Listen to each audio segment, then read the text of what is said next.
그리고 여러분들 교재 31쪽의 중간에 있는 그림을 보니까 다음과 같이 나타날 수가 있겠죠. 핵을 기준으로 해서 전자가 발견되는 것은요, 아무래도 핵에서 좀 더 가까이서 발견될 확률이 높겠죠. 그래서 굉장히 이때가 확률이 높은 상태고, 여기서부터 멀어지면 멀어질수록 전자가 발견될 확률이 더 작아지게 되겠죠. 이런 식으로 나타낸 것을 우리가 확률 밀도 표현 방식이다라고 나타내고, 자, 그래서 이런 식으로 표시를 할 수 있고, 또는 이렇게 좌표 X, Y, Z와는 상관없이 이렇게 나타낼 수 있습니다. 이것을 우리가 그래프를 가지고서 따져볼까요? 핵을 기준으로 해서 거리가 가까울수록 전자가 발견 확률이 높아요. 물론 핵 위치가 여기다라고 생각하면은 핵 위치 거기에서는 전자가 발견 확률이 제로다라고 생각하면 되겠죠. 핵 위치에는 전자가 없어요.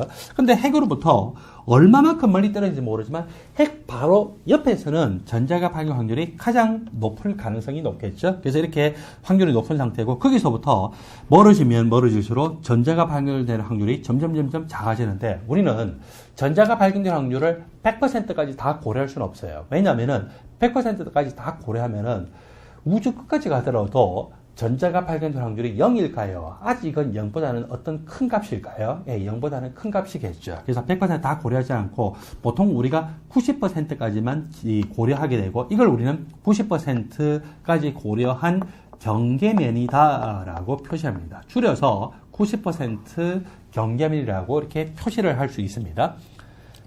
전자가 발견될 확률은요, 오비탈이 아니라 뭐라고요? 오비탈의 제곱이다라고 했죠. 그래서 오비탈 제곱, 전자가 발견될 확률은 핵 가까이서 높고, 핵으로부터 멀어질수록 전자가 발견될 확률이 작습니다. 여러분들 오비탈을 일단 요 정도까지 들었는데, 이 그림 바로 아래쪽에 있는 문장을 같이 볼까요?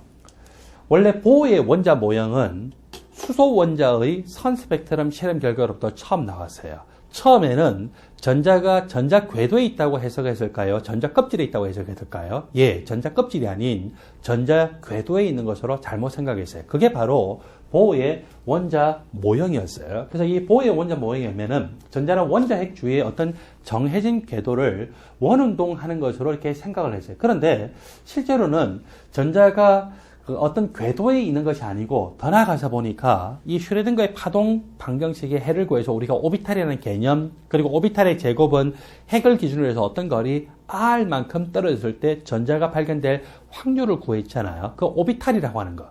그 다음에 이 슈레딩거의 오비탈이라고 하는 것과 수학적으로 출발점은 다르지만 결과적으로 똑같은 내용이 있어요. 그게 바로 하이젠베르그의 불확정성 원리입니다. 하이젠베르그의 불확정성 원리와 슈레딩거의 파동함수, 즉 오비탈이라고 하는 것은 결과적인 이 설명 내용은 똑같아요. 핵 주위에 있는 전자는 확률적으로 묘사하는 것만이 의미가 있습니다. 자, 그렇게 해서 결국 이 현대적으로는요, 전자 궤도가 아닌 어디에 존재한다? 전자 껍질에 존재하고, 그리고 핵 주위에 있는 전자를 설명하는 수학적인 표현 방식으로 뭐를 채택해서 사용하냐면은 오비탈입니다. 오비탈은 수학적인 표현 방식이에요. 그러니까 수학적인 표현 방식, 그러니까 이제 머리가 좀 복잡하고 아파지죠. 이거를 단순화하기 위해서 다음과 같이 우리가 정의를 한번 내려봅시다. 여러분 교재 31쪽 제일 아래쪽에 보니까 오비탈의 정의를 세 가지 방식으로 이야기를 했다는 거죠. 첫 번째, 오비탈. 자, 오비탈이라고 하는 것은 원자 오비탈도 있고, 나중에 배우는 분자 오비탈, 그리고 혼성 오비탈이라는 것이 있지만, 지금 여기서는 이 초창기 부분이기 때문에 그냥 아무런 말이 없으면은 원자 한 개를 기준으로 한 원자 오비탈이라고 생각하시면 됩니다. 원자 오비탈은 원자핵 주위에서 전자가 뭐라고요? 파동의 거동을 나타내죠. 그 파동의 거동을 나타내는 이 전자를 묘사하는 파동 함수입니다. 또 이 정의 1과 거의 내용은 비슷한데 그냥 설명하는 방식만 좀 다른 것이 정의입니다. 오비탈이라는 것은 원자핵 주위에 있는 어느 공간에서 전자를 발견할 수 있는 확률을 계산할 수 있는 파동 함수. 이거 파동 함수만 여러분들이 주목을 하시면 되겠죠. 자, 이렇게 파동 함수인데, 이 파동 함수, 즉 오비탈, 다른 말로 궤도 함수인데, 오비탈 그 자체는 물리적인 의미가 있어요, 없어요? 물리적인 의미가 없죠. 오비탈에다 어떻게 한다고요? 제곱을 하게 되면은 전자가 발견될 수 있는 확률을 나타낼 수 있고, 특별한 말을 하지 않는 한은 보통 전자가 발견될 확률을 90%까지 고려합니다. 90%까지 고려한 것이 이 정도다. 전자구름이라고 하는데 전자구름이 이 정도라면 95%면 훨씬 더 커지겠죠.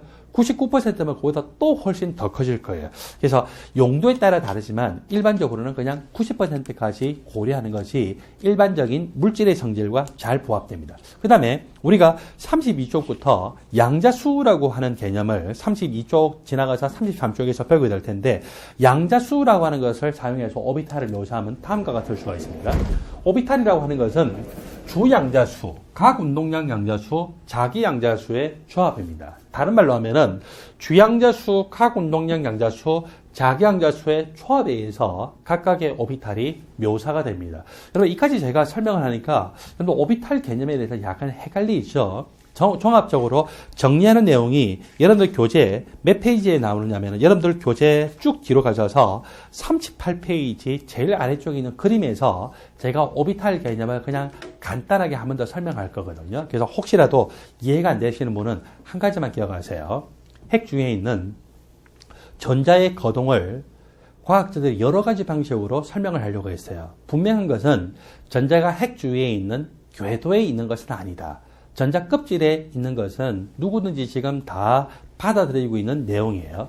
전자 껍질에 존재하는데 그 전자 껍질에 존재하는 것을 수학적으로 묘사를 했어요. 뭐의 관점을 가지고 전자의 입자성의 관점은 전혀 생각하지 않고 전자의 파동성에만 집중해서 파동 함수를 구했어요. 그걸 뭐라고 합니까? 오비탈이라고 하죠. 그래서 오비탈은 핵 주위에 있는 전자의 파동과 같은 거동을 나타내는 파동 함수입니다. 다른 식으로 표현하면은 원자 핵 주위의 어느 공간에서 전자가 발견할 수 있는 확률을 계산할 수 있는 파동 함수. 이것이 오비탈이죠. 양자수라는 말을 써서 오비탈을 묘사하면 오비탈은 주양자수, 각운동량 양자수, 자기양자수의 조합이다라고 나타낼 수가 있어요. 여러분들 교재 32쪽에 가서 제일 위에 이제 정의 마지막으로 뭐라고 표현하냐?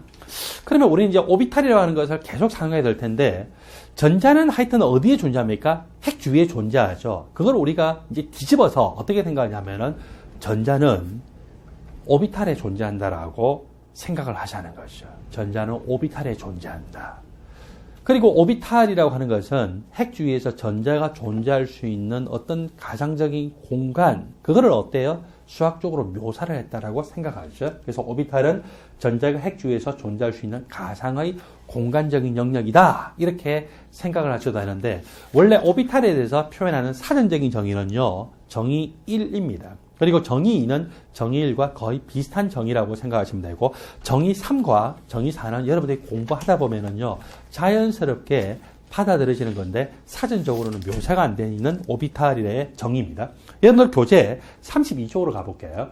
32쪽에 하면은 원자 구조의 모델에 대해서 종합적으로 정리를 하고 있습니다.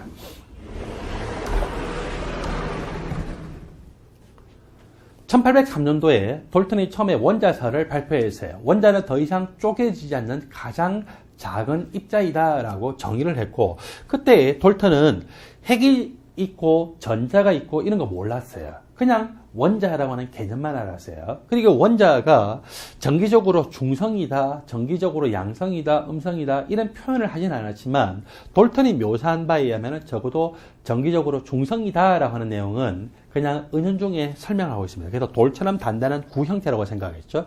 톰슨은 음극순간 실험을 통해서 적어도 원자에 뭐가 존재하는 걸 알았냐면 전자가 존재하는 걸 알았어요. 그래서 이게 지금 건포도가 박힌 푸딩이라고 했는데 뭐냐? 푸딩 전체가 플러스 정기적인 성질을 나타내고 거기에 마이너스 정기적인 성질을 나타내는 건포도가 알알이 박혀 있는 것처럼 원자 구조도 어때요? 전체가 플러스예요. 원자 구조 전체 하여튼 바탕을 우리가 매트릭스라고 하죠. 바탕이 플러스고 거기에 마이너스 전압값을 나타내는 전자가 알알이 박혀 있다. 그때 높은 전압을 가하면은 전자가 튀어나올 수 있다. 이렇게 본 거죠. 그래서 이제 톰슨의 모형은 이랬습니다. 근데 러더포드의 경우에는요. 태양계 모델을 생각했어요. 이걸 우리가 행성 모형이라고도 하고 태양계 모형이라고 하는데 태양계 모형을 보면 어떻게 되어 있습니까? 핵이 중간에 존재하고 그 태양계 태양계에서 태양이 중심에 존재하면서 태양 바깥쪽에 지구라든지 수성이나 금성이나 화성 같은 행성들이 자기만의 궤도를 가지고 운동을 하고 있잖아요. 그래서 그런 모델로 생각을 했었어요. 그랬는데 여기서 더 나아가서 보호 같은 경우에는 일정한 에너지 준위값을 가지더라. 그리고 낮은 에너지 준위에서 높은 에너지 준위로 갈 때는 그 차이만큼의 에너지를 흡수하고 높은 에너지 준위에서 낮은 준위로 이동할 때는 또 그 차이만큼의 에너지를 방출하더라. 그러면서 궤도 모형을 발표를 하게 되죠. 보호의 궤도 모형은요, 그 실험적인 배경이 수소 원자의 선 스펙트럼 실험이었습니다. 그리고 러더포드의 행성 모형 같은 경우에는 알파선 산란 실험인데 아주 얇은 금팍막에다가 알파선을 이게 관통해서 보내요. 알파선은 알파 입자인데 알파 입자는 양 전압값을 나타내는 에너지 크기가 큰 입자거든요. 근데 알파 입자가 대부분의 경우는 다 관통을 하더라. 관통했다는 것은 원자의 대부분의 공간이 무슨 공간이라고요? 예, 빈 공간이라는 거예요. 마치 태양계의 대부분의 공간은 빈 공간이죠. 태양이나 지구나 수성이나 금성과 같은 행성들이 존재하는 그 순간순간의 공간을 빼고 나머지 태양계의 대부분의 공간은 빈 공간인 것처럼 원자 구조도 대부분의 공간이 빈 공간이라고 하는 것을 생각을 했었는데 알파선 산란 실험을 통해서 원자 구조의 대부분의 공간이 적어도 빈 공간이고 태양계 중심에 태양이 있고 그 주위에 행성들이 운동하는 것처럼 원자도 중심에 핵이 있고 플러스 성질을 나타내면서 마이너스 전하를 나타내는 전자가 자기만의 어떤 궤도를 가지면서 운동한다라고 하는 그 실험 결과를 얻었다는 거죠. 그리고 톰슨의 이 음극성관 실험은요, 톰슨의 이 원자 모형은 음극성관 실험을 통해서 밝혀진 것이고 여러분들 교재에 나와 있으니까 여러분들 읽어보시면서 같이 정리를 하시기 바랍니다. 이제 마지막입니다. 현대의 원자 구조 모형은 오비탈 모형이라고 나오고 또는 확률적으로 전자를 묘사하기 때문에 이걸 우리가 전자구름 모형이라고 하죠. 전자구름에서 핵 근처에는 전자구름의 이 밀도가 굉장히 높아요. 핵으로부터 멀어지면 멀어질수록 이 전자구름의 밀도가 점점 옅어지는 형태이죠. 그래서 현대 모형은 전자구름 모형 또는 오비탈 모형이라고 하고, 오비탈이라고 하는 것은 핵 주위에 있는 전자를 어떻게 묘사하고 있다? 수학적으로 묘사하고 있다라고 하는 사실을 여러분들이 기억을 하십시오. 그래서 원자 구조 모델은 이렇게 전개가 된다라고 하는 것을 32쪽을 보시면서 한 번 더 리마인드 하시기 바랍니다. 여러분들 교재 33쪽 이제 양자수라고 하는 개념이 나옵니다. 양자수에서 양자라고 하는 것은 두 가지의 의미가 담겨 있어요. 양자라고 하는 데서는 첫 번째로 불연속적이다. 불연속적이다. 또 두 번째로는 어떤 개념이 있냐면은 어떤 정해진 값을 가진다. 정해진 값을 가진다. 그래서 불연속적이면서 정해진 룰에 의한 값을 가지는 숫자를 양자수라고 합니다. 양자수는 크게 네 가지가 있죠. 주양자수, 각운동량 양자수, 자기양자수, 스핀양자수가 있고, 각운동량 양자수는 주양자수에 연동이 되어서 주양자수에 디펜던트하게 결정이 되기 때문에 그걸 우리는 부양자수라고 합니다. 주양자수는요, 심볼로 나타내면은 스몰 n이라고 표현합니다. 그리고 각운동량 양자수는 심볼로 나타내면은 스몰 l이라고 표시합니다. 자기양자수는요, 자기장의 영향을 받아서 나타나는 양자수다라고 해서 그거를 시작을 할 때 자기의 그러면 매그네틱이죠. M이라고 시작을 합니다. 그리고 스핀 양자수도 스피닝을 전자가 스피닝을 하는데 스피닝을 하게 되면 또 자기장 영향 받거든요. 그것도 M으로 시작해요. 자, 자기 양자수는 각 운동량 양자수 L 값에 연동이 되어서 의존되어서 나타나기 때문에 ML이라고 표현하고, 스핀 양자수는 스피닝 할 때 이니셜이 S죠. 그래서 그것 때문에 MS라고 표현합니다. 정리하면은 양자수는 크게 네 가지가 있어요. 주양자수는 심볼로 N이라고 표현하죠. 각 운동량 양자수는 부양자수라고 하는데 스몰 l이라고 표현하고, 자기양자수는 이 각 운동량 양자수의 디펜던트하게 결정되면서 자기장 영향받으니까 ml, 스핀 양자수는 다른 양자수와는 상관없이 나타나는데 오비탈에 존재하는 전자의 스핀 방향이 두 종류 중에 한 가지거든요. 한 개 값은 플러스 2분의 1, 다른 한 개 값은 마이너스 2분의 1인데, 자, 그때도 자기장 영향받으니까 매그네틱에서 M으로 시작하면서 스핀 양자수니까 MS라고 표현한다고 했습니다.